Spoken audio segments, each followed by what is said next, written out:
Salut, je m'appelle Karima. Aujourd'hui, nous sommes ici à Lafayette, Louisiane, pour apprendre sur la culture de Louisiane. On today's special episode, my team and I go into the heart of the Deep South, Lafayette, Louisiana, a city with profound multicultural roots that still has a significant influence today. We learn about the complicated history of land ownership for African Americans, meet a cowboy, and also get to know more about Lafayette's rich culture.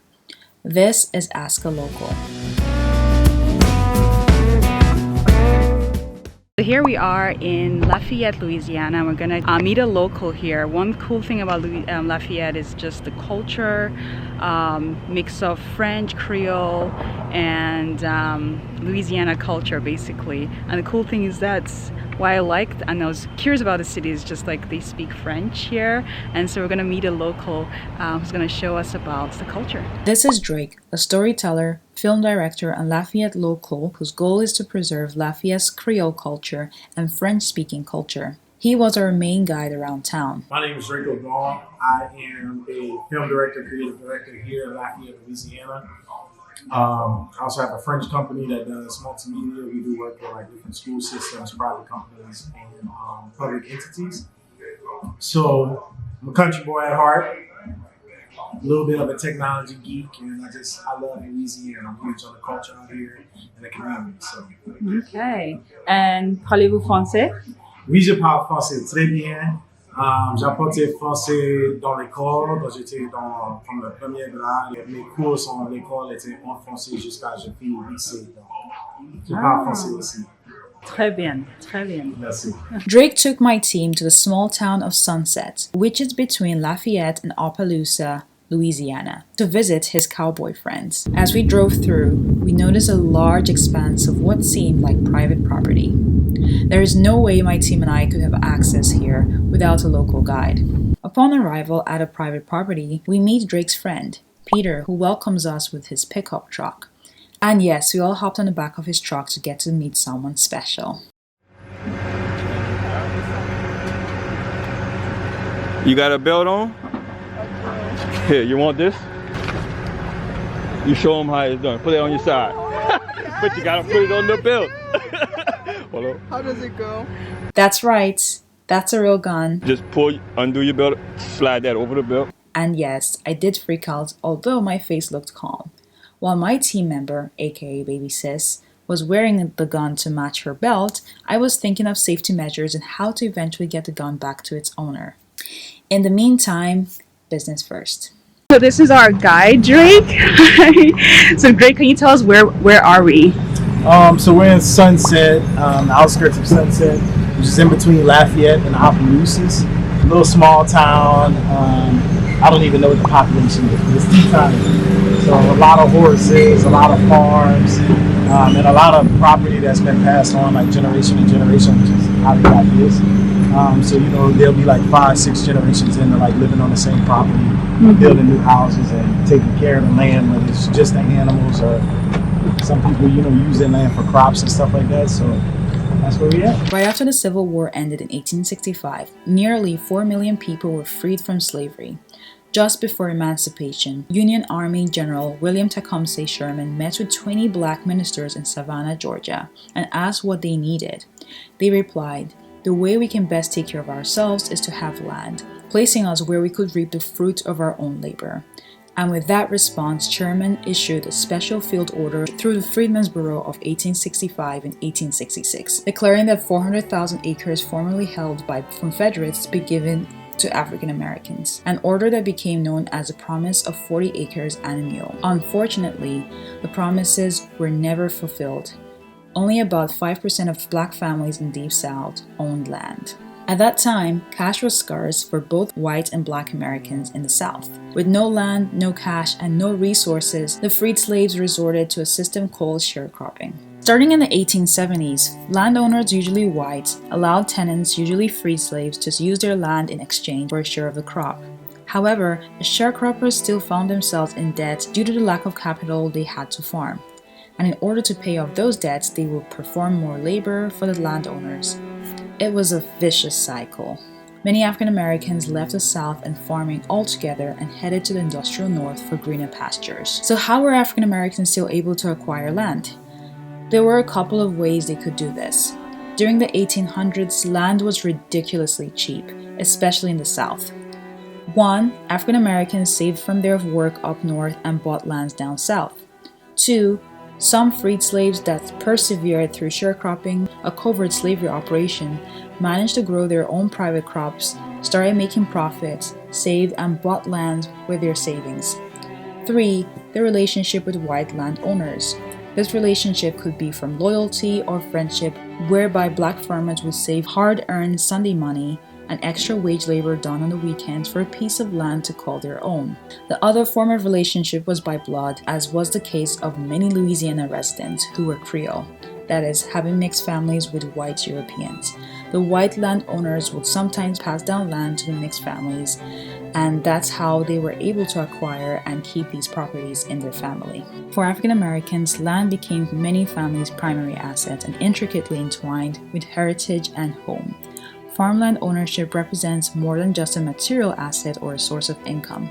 It has always been a means of self-determination, self-sufficiency, and a foundation for economic and political power among these communities. So we're on one of the properties, and this is like passed down by generations of black owners and black owned farms, and we're gonna learn about their history, and that is our guide over there. This is Chris. Many of you might call him a cowboy, but he prefers to be referred to as a horseman. If you can't tell, Chris loves horses. We are visiting him today at Boxy Hill Farms, a property owned by his family and passed down from generations. My team and I went into his barn to say hello. There were a couple of horses hanging around the barn. We had to be careful not to touch the fences as they could shock one. Peter is Chris's cousin and neighbor next door. His family also owns a large expanse of land in the area. Every morning, Chris would groom each of his horses, detangle their mane, brush them, and clean their hooves. What's the story about? Well, I ride standard bred horses, but we get them to perform a game called a single foot. So that's what these are basically, single foot horses. This is what I do now. Single-foot horses is a horse breed originating in the South. They use these horses to perform shows called the single foot, which is where the horses lifts each foot up separately and puts it down alone. Chris also uses these horses for trail riding. We have our own little things. Okay. For the type of breed of horse we ride, like different shows and stuff. Like, for example, I've been showing all year long at different shows: Tennessee, Mississippi, Texas, Louisiana, all that stuff like that. Right. Had a pretty good year. So The trophies out here or in the house? the trophies in the house. Oh, okay. How long have you guys been doing this for? Well, I've been riding horses all my life. Yeah. I got into single foot horses in 2017, but I always did ride horses in general. Yeah. They got like prize money and stuff like that. Is that? So they got like prize money they give y'all and stuff. Certain shows you go to, you can win prizes, but mostly it's trophies and Trophy, yeah. basically bragging rights. The stuff I do is a whole lot different than rodeo. Oh yeah. So you don't race them? Right, it just shows I don't do much like racetrack type of stuff. It's more of a pleasure horse. I trail ride them, I go to competitions with them for their secret breed. We do great shows, stuff like that. We do a lot of different things. Trail Riding Festival is an event Lafayette locals look forward to. The festival consists of horse riding, dancing, black community building, and a way to keep the youth positively engaged. When is your season for trail rides? Now? Yeah, they're using it right now. But with COVID and stuff like that last year, it kind of slowed them down, so a lot of people don't. It's here and there, And then right now it's kind of hot, so it's a little slow right now. That's when I was like kind of thinking. Yeah, I kind of like it moving like more so along with the word horseman. That's what I try to strive to be. Okay. I feel like that's just me personally. I feel like anybody can be a cowboy if you take a certain type of love and patience for these type of horses to be a horse. So is this like a family business that you've done for generations? Yeah. Well, my grandpa, he's the one who introduced me to horses. He passed in 2002, but I just kept on, you know. Yeah. doing it. We had just got into gaining horses, like once he passed away. We used to ride Tennessee walk horses, but I got into this breed, which is a little faster than what we used to ride. So. As you can see, Chris's Horse Express was pleased with our questions. So this land basically is owned by families, and most of them are black owned families that is passed down from generations. They have like horses and cattle over there. Right now we're gonna get ready to ride one of the horses, but the owner is warming it up so that we can ride very soon. But yeah, basically this is like family owned. We get on Peter's pickup truck again to hit the road and watch the show. Chris starts warming up Express. In this once-in-a-lifetime experience, we feel the thrill of living on a farm. Slow down, mama, why you talk so mean? Good Lord, Nashville, it ain't what it seems. Got nice clothes. And then it was showtime. Chris demoed some single foot for us. And homemade booze, but it always goes too far. Shooting pool, crack a jack, take off now and don't look back. But hey, don't you wanna play?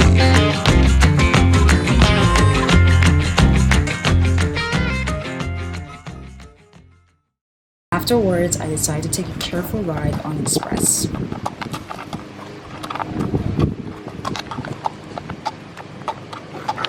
gonna get the yard work in for the rain.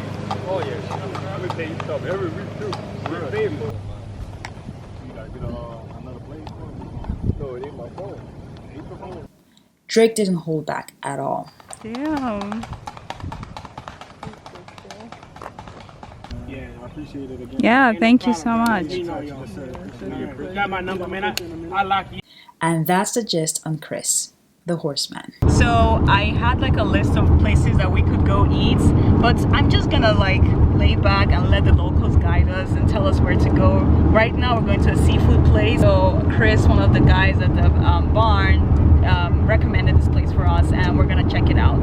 We're on our way. We just missed the rain, thank goodness. So we got to catch all those awesome shots of the horses, and now we're gonna eat. Afterwards we're gonna see a Zydeco performance, which is very local and custom and common here in Lafayette. This place is called Hot Food Express. It was recommended by the locals here in Lafayette. Good seafood, good steak, and all of that. So let's check it out.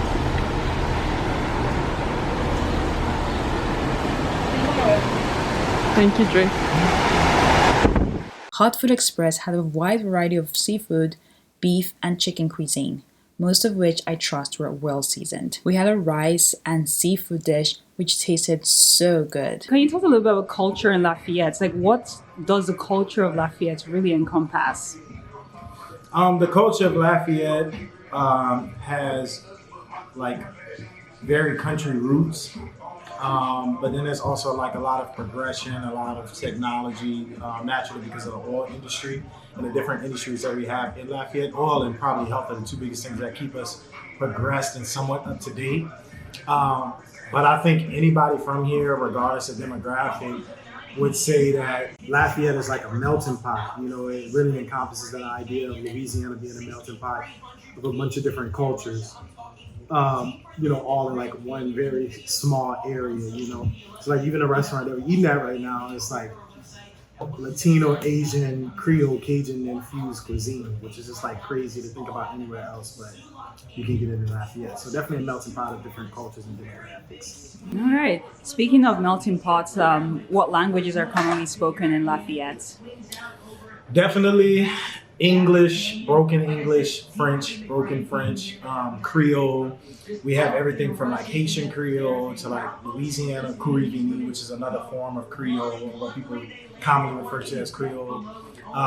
So any dialect that has any type of Spanish roots, French roots, English roots, and like Native American roots, which is where like the Creole comes from. So a lot of different languages spoken, but those are probably like the main three.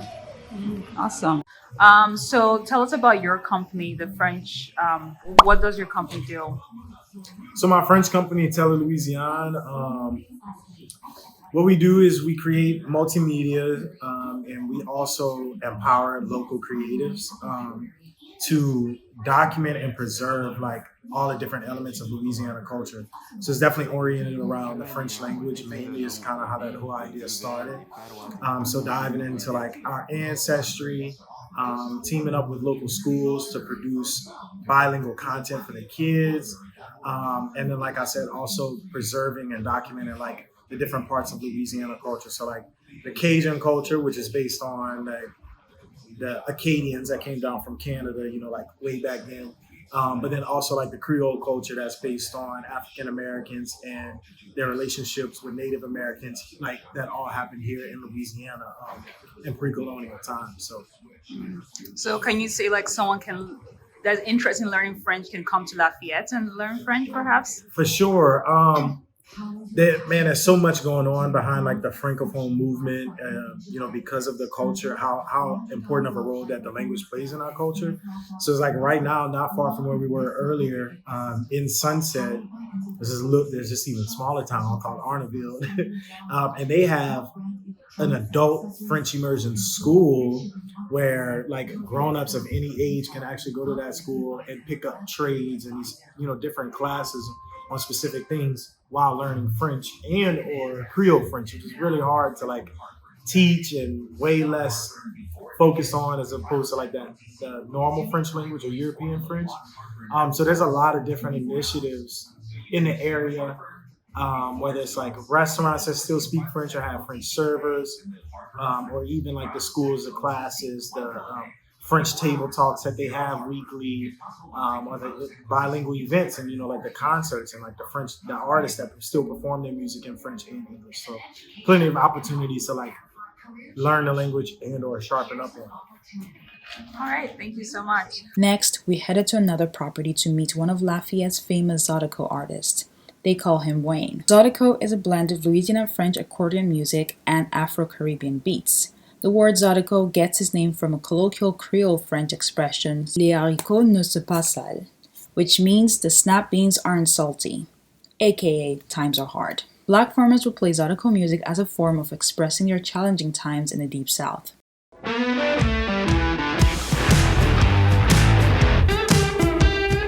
This property was in an even more remote part of town where you had to be invited to visit. Stepping in a property like this uninvited could result in getting shot.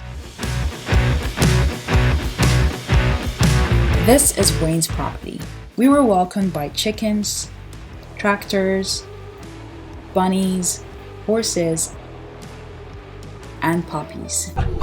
This is Wayne Singleton, Zydeco artist, landowner, farmer, and a serial entrepreneur. He and his family don't eat the produce here, but Wayne believes that every animal on his farm has a role to play. He introduces us to his rabid dogs. That'll do. Y'all follow me. Come on, hey, heel. Who obediently perform their roles right in front of us.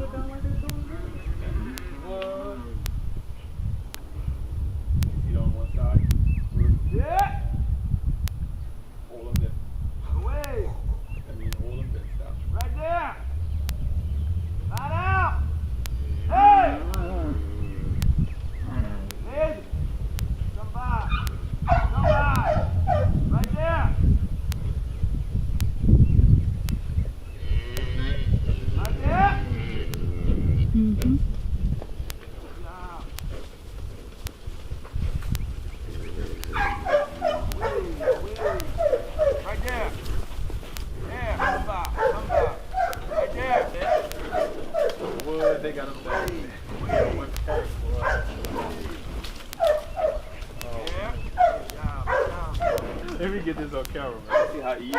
Yeah, man, you got a train. Good job. Lie down, hey. Come by. Away. Right there. I grew up is, my kids do this, so it all goes into the music. A lot of my music, if you ever heard of my music, I was actually telling my wife that every song that I have done, it has a message to it, or it's experience, from experience, you know what I'm saying? So I don't never just sit down and let's write a song. It just pop up. I never did write. I just come out here, live normally, and it just come out in my music. So I get attached to these animals. It started off as to do sport, you know, to hunt. Then after that, I just start liking it, and I like all the animals, whereas I don't like to kill them. So you own all these? Yes. So you don't eat beef, or you just don't eat? I eat it, but I don't eat the ones I raise. Yeah, any under his protection, he don't eat none of this. Yeah, it's like a pet, you know. Yeah. And my kids name everything, so it's like, oh, you're eating Bill. Oh, no. You're like, son, we're having Bill tonight. Yeah, what happened to such and such? And so I have to make up a story. Well, he got sick, and the whole time he on the plate. Y'all walk up, walk, lie down. Man, they already. Lie down, walk. Lie down. That'll do. What? Crazy. And his voice is like so calm. Yeah. And they just come here, Dave. Y'all get in. Let's go. Get in. Let's go. Let's go. Let's go. Get in. Get in. Come on. Get in. Get in. Let's go. Good job, Rick. Let's go. Let's go. After the turn of the 20th century, African American, largely formerly enslaved people, and their descendants had acquired as much as 14 million acres of land across the United States. However, a century later, that number dwindled. 90% of the land amassed by black farmers across the country had been lost. This was due to 1. The overall decrease in small-scale agriculture over the past 150 years. 2. Discriminatory federal policies and financial lending practices, whereby black farmers were often denied access to USDA programs managed by locally elected boards. 3. Pervasive racism from neighbors in the South. In some cases, the forceful and violent taking of their land, which was the case with Anthony Crawford, a formerly enslaved man who owned a 427-acre cotton farm in Abbeville, South Carolina. And 4. Loopholes from heirs property. Heirs property is a system whereby black families fractionally own land through a web of as many as dozens of descendants of the original owner. The heirs property system came about from a combination of lack of trust and limited access to the legal system. As a result, there was no will or estate plan documented to pass down from generation to generation. Heirs property is estimated to make up more than a third of southern black-owned land, 3.5 million acres worth more than $28 billion. In the United States today, 76% of African Americans do not have a will. That is more than twice the percentage for white Americans. Developers and land speculators take advantage of this fact to seize land from black owners even till today, using partition action, which is speculators can buy off the interest of a single heir, and just one heir, or a speculator, no matter how minute his share, can force the sale of an entire plot through the courts. Black farmers hold their lands dearly and make concerted effort to preserve and pass their land down to their offsprings. And that's what Wayne Singleton works hard to do with all his entrepreneurial ventures. Is this like, how do you make money from this, or how do you survive? Right, like this? Well, with the school system, I have income. This farm makes money. When I sell these cattle, hay, when I bale hay is expensive. I told her that, yeah, it's super duper expensive. Yeah. Oh hay ain't man, cheap. expensive. It is not cheap. Sell a lot of that. I'm into a lot of stuff, and I have more cattle than this. This is some. I'm just getting back from doing excavation work, tearing down trees to put up new fencing and all that. So I'm into all kind of stuff. Then I'm also a licensed barber. I've been that for almost 10 years. Oh, really? Okay. I have a barber shop at my home. I don't advertise it because I don't like being tied down all the time, but on Thursday, I'll cut every Thursday, and there's certain customers, I might cut maybe 20 to 30 heads a week on a Thursday. Man, from 5 to about 10 right quick. Oh yeah. Very interesting. Like why we came here, just wanted to like highlight some of like different parts of Louisiana, especially like the black culture. Like I would never come here on my own if I didn't know Drake. Right. So when I think of like small Drake town Louisiana, I'm like thinking of like maybe places that is no-go place or sundown towns. Like, is this area mostly like black Louisianans? Like, what is like the demographics here? Where we are is a whole big mixture. Like especially this little neighborhood is a whole big mixture. It's not predominantly black or predominantly white. Okay. We all mixed in, and there's hardly ever any trouble here. Okay. Quiet. I've been staying here for almost 20 years. And it's quiet, and I like it because if you notice, they are running out of country area. Everything is subdivision. They subdividing everything. Houses this close together. You know, it's hard to find this, and it's expensive to get this. Yeah. So my thing is, every piece of property that comes up for sale in this neighborhood, I try to buy it and just leave it. The animals running out of places to go. It's all kind of animals that was never here that are here now. We have wild hogs, like right in here, deer, all of that right around here. And if some big tycoon come in and say buy this 80 acres behind us, next thing you know is a big subdivision or a trailer park. Yeah, you're right. It's gonna be something big, and it's gonna, and with that coming, trouble. Yeah. Trouble coming. And so my kids get to grow up in the country. Where can you go now and kids can just get on their bikes and ride up and down the street? I used to all the time. This used to be gravel. They just paved this like 2 months ago. The culture here, like, what is like unique culture here? Like, people should know about, like, Just part of these really the Creole culture. Yeah. People talk about Creole this and Creole that, and you find that all over the United States. But Opelousas in here is the heart of Creole country. This is real. You know, I'm picking 15 to 16 eggs a morning. That's going in my house. People want eggs, you know. We have sheep, we have everything, all the foods, anything you want, even the music. Creole people, we're a mixture of all kind of races. That's one thing. Our way of cooking is different. Our music is different. You can't go anywhere in the world and find the music like what we have, all the food. Later on, Wayne shares his experience with French in Lafayette and its connection to Zydeco music. I took French lessons, and I know quite a bit of stuff, and it totally shocked people. We'll go a lot of places and people start speaking French. They never expect a young Zydeco band to know that. Back up! And it's like, they get to, and my band and I are looking at each other, and every now and then we'll answer them and they'll be like, these guys know French, you know. It's hard to say because hardly no one speaks it. Oh, really? Okay. Yeah, it's very seldom you'll find a young person that speaks it. It's only older people, and they quit teaching their kids that. I have a story to tell. I'm out here experiencing everything that I talk about. I get to work with animals. I get to work with kids. That's all I ever wanted. Most people is like, well, you don't want to be rich and famous and blah, blah, blah. Yeah, we all want that, but that's not my main focus. I didn't get into music for that. Right. Yeah. I never did. It was to possibly help somebody or change, you know. For sure. Yeah. So, and most musicians don't look at it that way. I know a lot of talented guys that have a lot of power to make a lot of change, but it's not about change for them. It's about money.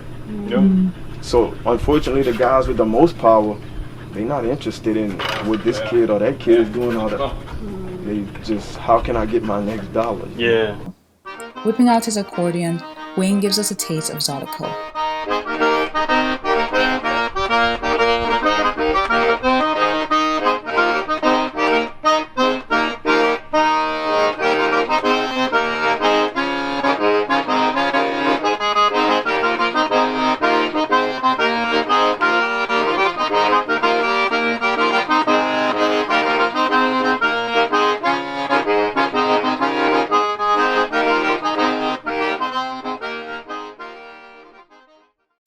And that's the story of Wayne Singleton. Well, we have a picture of him, so.